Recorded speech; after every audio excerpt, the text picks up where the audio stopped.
About 3 years ago, I had the opportunity to attend an event celebrating the 40th anniversary of the Council of Michigan Foundations, an association serving more than 300 Michigan foundations. While I've had done plenty of research on individual foundations during my career, it was at this event that I learned of the groundbreaking work that Michigan foundations had done together over the years. It was our foundations that pushed many initiatives forwards, even unpopular initiatives, and often unpopular initiatives, such as AIDS research at the time, when neither the public nor the private sector had the wherewithal to take that kind of action. I gained a deeper appreciation for the leadership role of our foundations. It also made me applaud the foresight of Michigan entrepreneurs such as Henry Ford, Alfred P. Sloan, and the SS Kresge Foundation, or the SS Kresge, to establish lasting foundations to serve the broader good. They set a wonderful example for our entrepreneurs of today and for the future to follow. Our first speaker, Carle, is the Managing Director, Arts and Culture of one of those foundations, the Kresge Foundation. Alice has a lot of experience leading groundbreaking philanthropic initiatives. At Kresge, she works on developing strategic approaches to address issues in the fields of arts and culture. And prior to Kresge, Alice served as a program assistant with the Pacific Northwest Giving at the Bill and Melinda Gates Foundation. Alice, we are here today to explore how creative sectors intersect with other sectors so that together we can make our communities great places, an effort we frequently called placemaking. The Kresge Foundation recently launched a creative placemaking strategy, a strategy that you lead. While we all hear the term placemaking, we probably all have different ideas of what it means. Will you please help us out by defining placemaking and sharing why the Kresge Foundation decided to invest in and build a placemaking strategy? Ladies and gentlemen, Carle.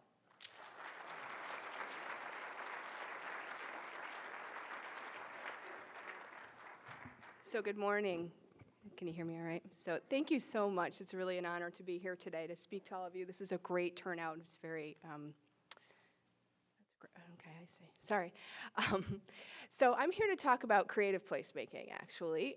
So placemaking is a term that really came out of sort of the urban planning movement of, let's say, the 60s and 70s to sort of talk about the use of community engagement to create public space. Creative placemaking is a relatively new term. It's not a new thing, but a new term to sort of that layers arts and culture on top of that. And so I'm going to dive right into it today because I'm going to use my full time. So what I want to do is talk about sort of what it looks like. I'll use some examples. I'll talk about sort of what the state of the field right now and some of the players that are involved in it. All right, so you're going to have to come and help me figure out how to make it go. Oh, there we go. So that was my... All right, so I'm going to start with the Kresge Foundation. We're a $3 billion foundation located in Troy, Michigan. We are focused on providing opportunities for low-income communities and residents in America's cities. We have 6 specific programs I'm sorry, can I ask you to make it show up here because I can't see oh, there it is. I apologize, sorry.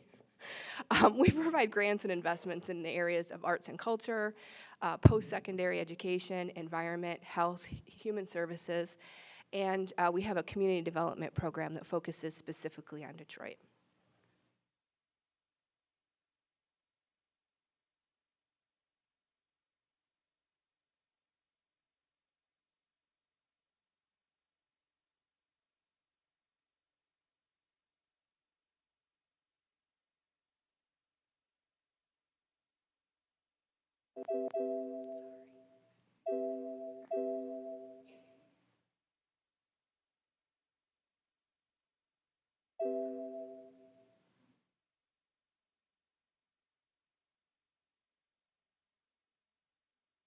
Practiced. Okay.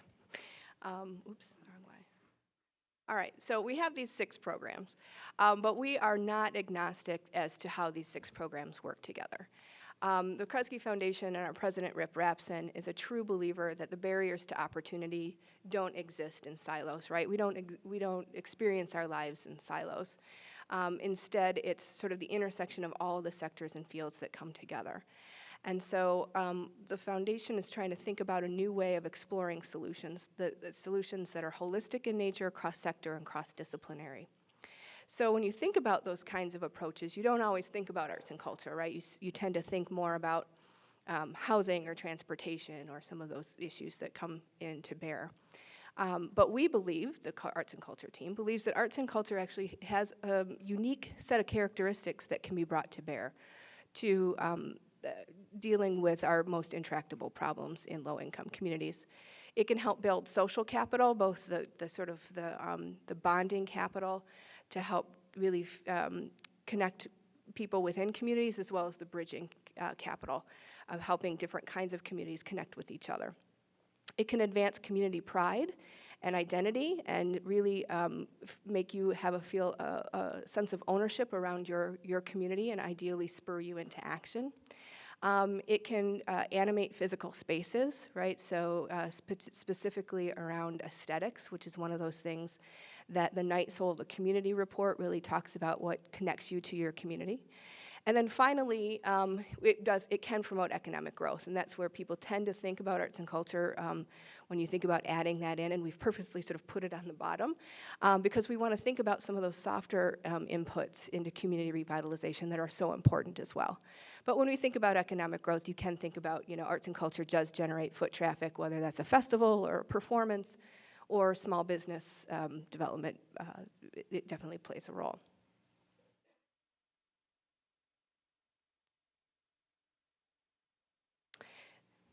Sorry, we should have practiced.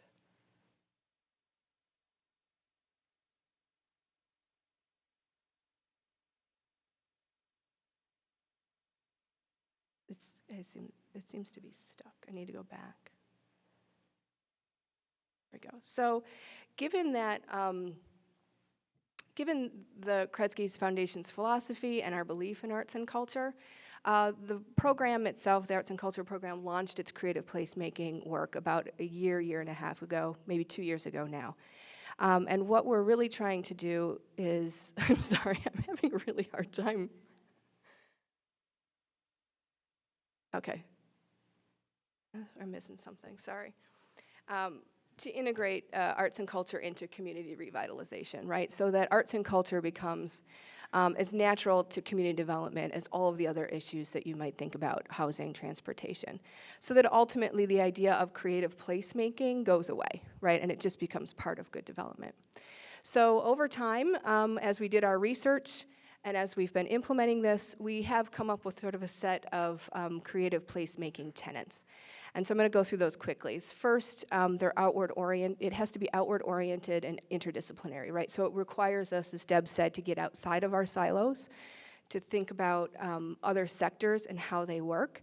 And really, from a grant-making program, it required us to think about, well, how does the transportation field work? How does the housing field work? And how can we intersect with that? Let's see if I can. Second.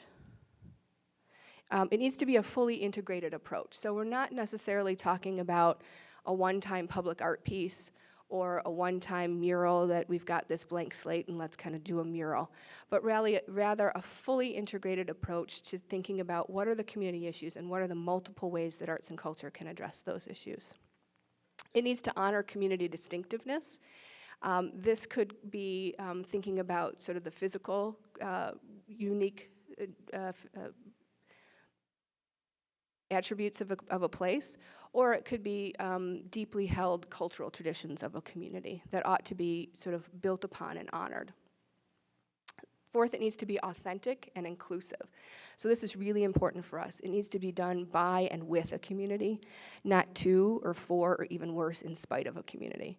This is deeply held for us because, again, we're trying to create agency among communities and have them feel ownership. And also for us, we're really focused on how do we make sure that the benefits of the creative placemaking activity is accruing to the people that live there. And then finally, I think this is kind of obvious, it's long-term work. Just like any community development effort is, it's not a silver bullet, but we do believe it brings that extra value add that we think can contribute to cultural, social, and physical and economic change in a community. So with that, I'm going to move on to our examples. The first example I'm going to use is actually the North Shore neighborhood in Collingwood in Cleveland, Ohio. So this is a mixed income, mixed race community that was hit hard during it was years of disinvestment, of course, hit hard during the recession. And the story actually starts much earlier with a woman from the neighborhood who bought what was formerly like a Croatian fellowship hall and turned it into a music venue. And she started to book indie bands. And so over time, they started to see more and more foot traffic to come in and see these indie bands. And so the Community Development Corporation that works in this neighborhood worked with the community to create a long-term 10-year plan. And the neighborhood said, we want to work on blight and vacancy issues, and we want to use arts and culture as a driver for that.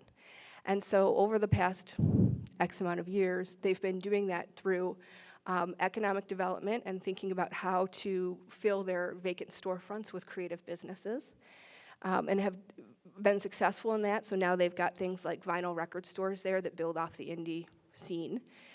They have a stained glass supply store.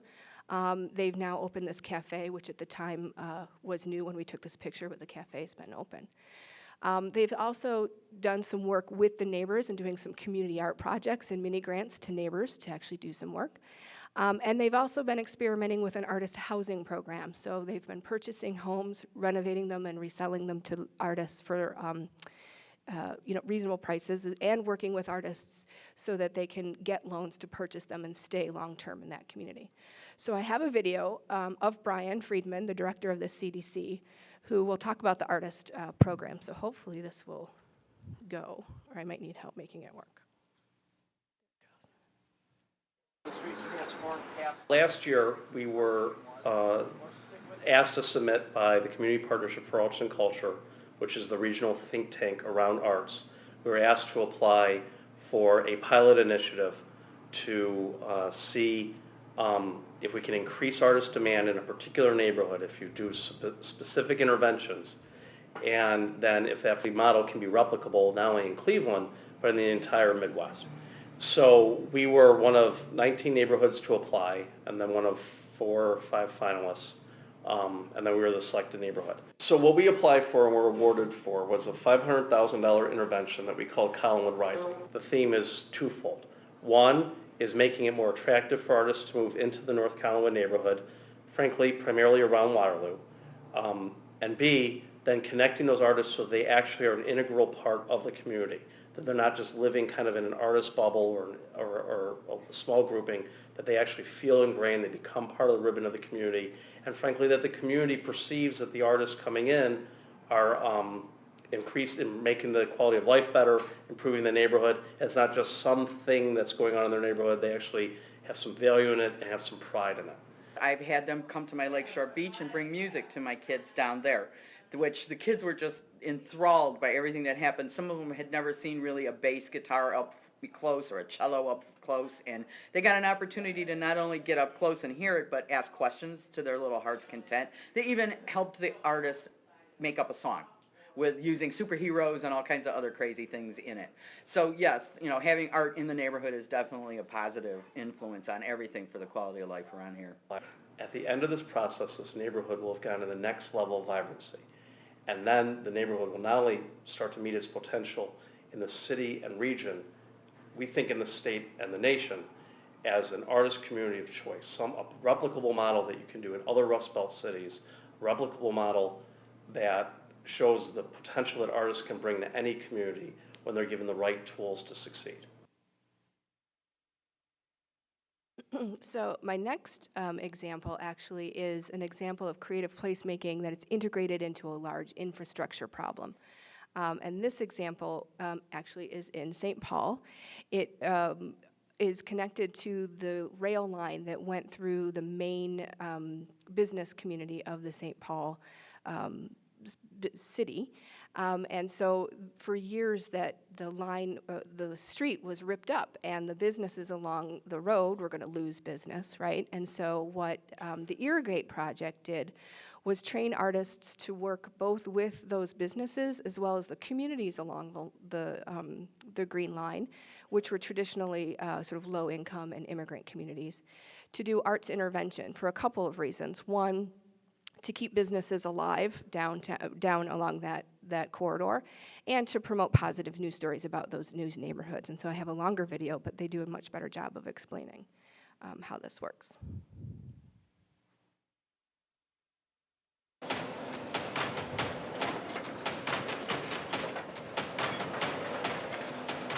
Minneapolis and St. Paul have undertaken what is the largest infrastructure development in the history of the state.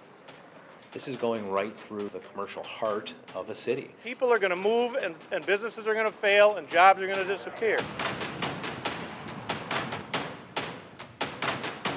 Irrigate will mobilize and train artists in community development and creative placemaking and activate hundreds of artist-led projects along the corridor that benefit businesses and neighborhoods. People have approached these development projects with sort of a very protective mindset. In creative placemaking, the conversation is completely different. It's at least an opportunity to move the neighborhood from always being in a protective stance to being able to explore wonder. This is real economic development work. If you're a smart leader in your community, wanting your community to be successful, you better have artists at the table. The projects that we've seen really break down into two types of projects. And the first is projects that very practically and tangibly are designed to increase business viability and business prosperity.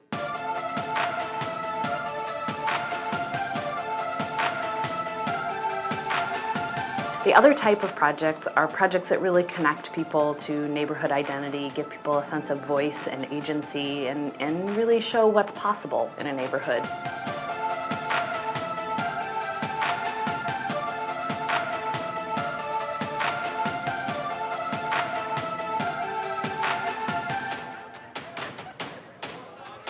Before we go, benches are not just for sitting anymore. Sculptor Susan Solars created this bench made out of 270 PVC pipes. As we started looking at the column inches that were being written about those projects versus the dust and despair of construction, we started to say, my goodness, who would have thought? The more that we see those kinds of things, the more it influences the neighborhood, getting people thinking about the neighborhood as a positive space and thinking other people thinking about it as a positive space where they can come, they can spend their money, they can, find a home, like all of those kinds of things.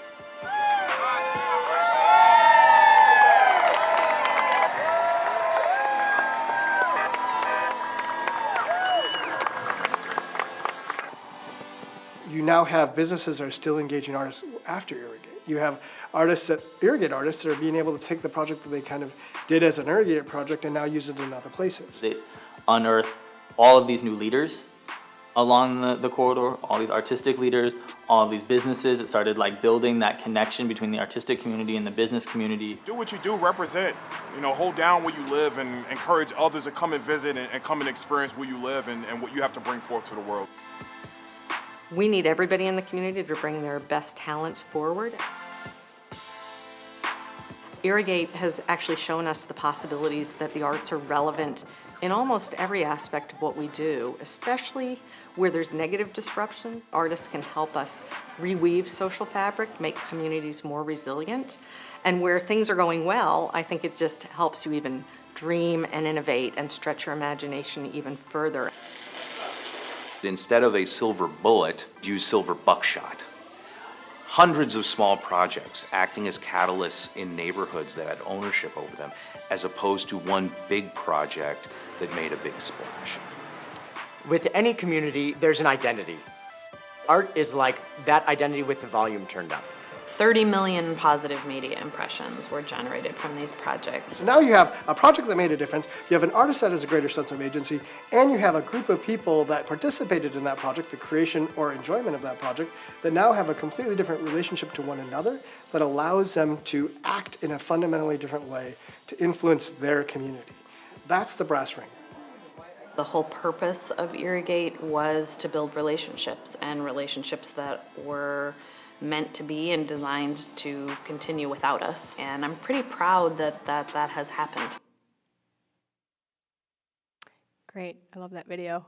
And so I have one last, it's just such a compelling video and such a great project. I love all those guys. And my last example is also from St. Paul. There's something in the water over there.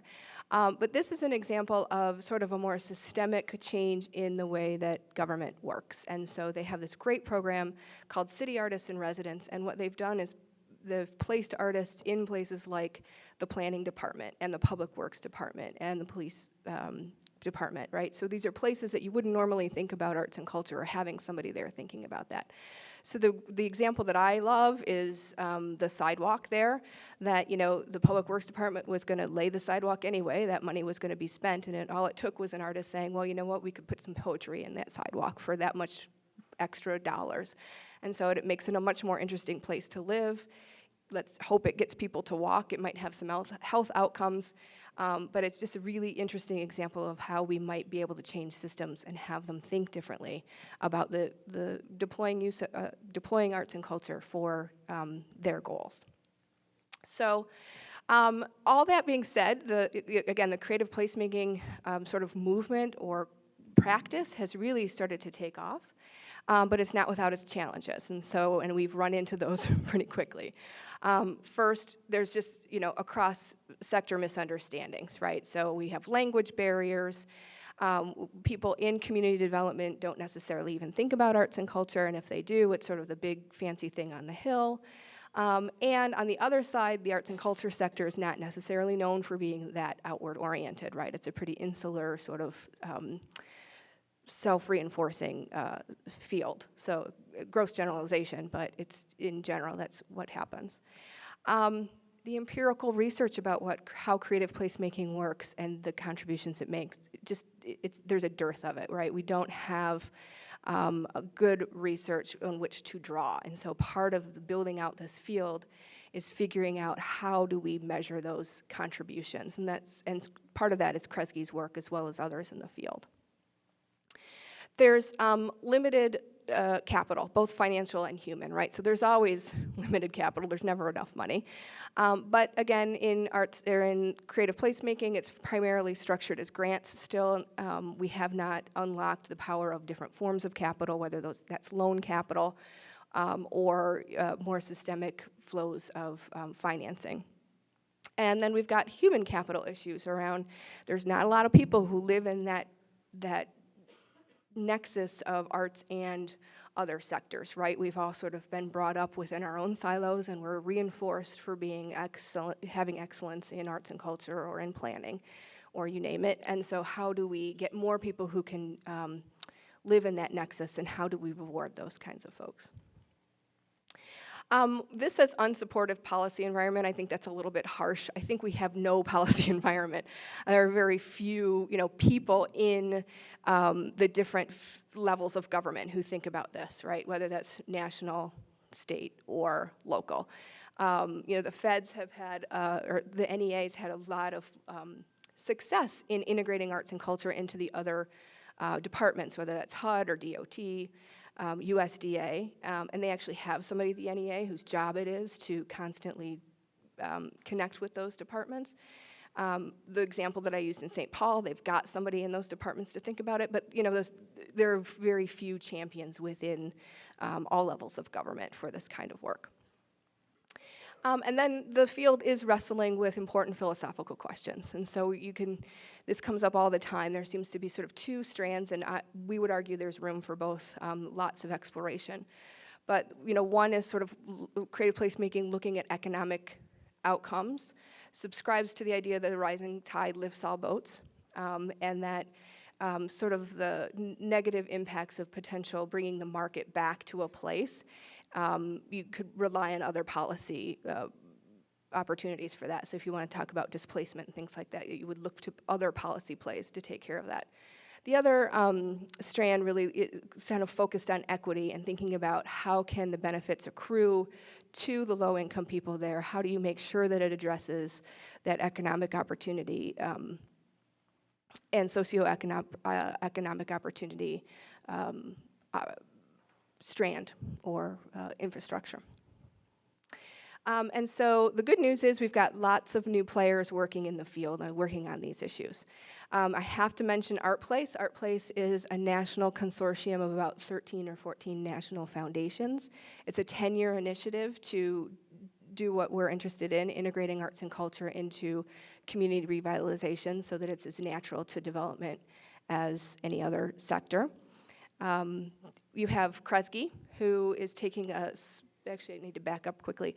Over the last 3 years, ArtPlace has put together a very broad set of grants and examples of all kinds of this work happening all over the country. And so if you haven't had a chance, you should check out sort of their portfolio and the work that they're supporting.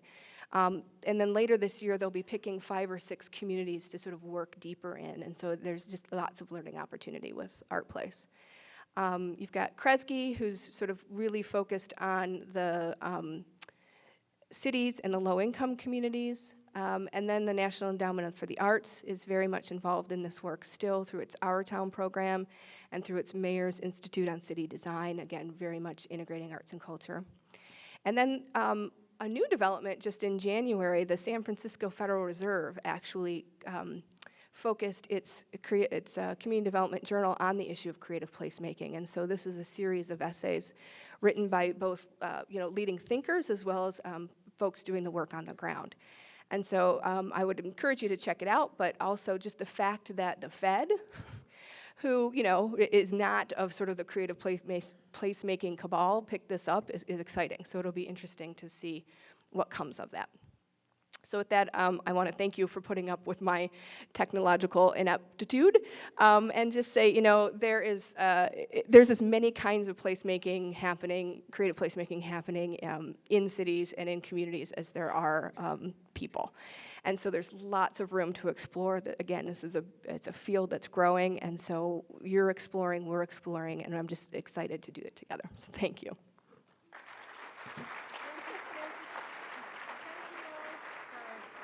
That's all right. Okay, this still isn't live. I don't know what's going on with that. Okay, there's always, first of all, thank you. There's always the first person who's up that ends up dealing with the technical stuff. I'm sorry about that.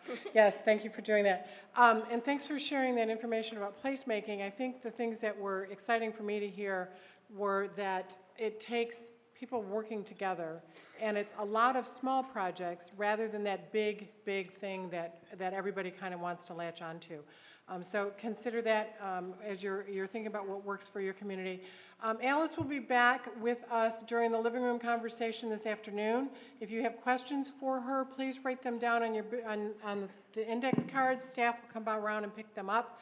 And our next speaker is going to be Sarah Triplett, and she will start at 9:15, so you have a few minutes to talk at your table amongst yourselves. And let's give it up for Alice one more time. Thank you.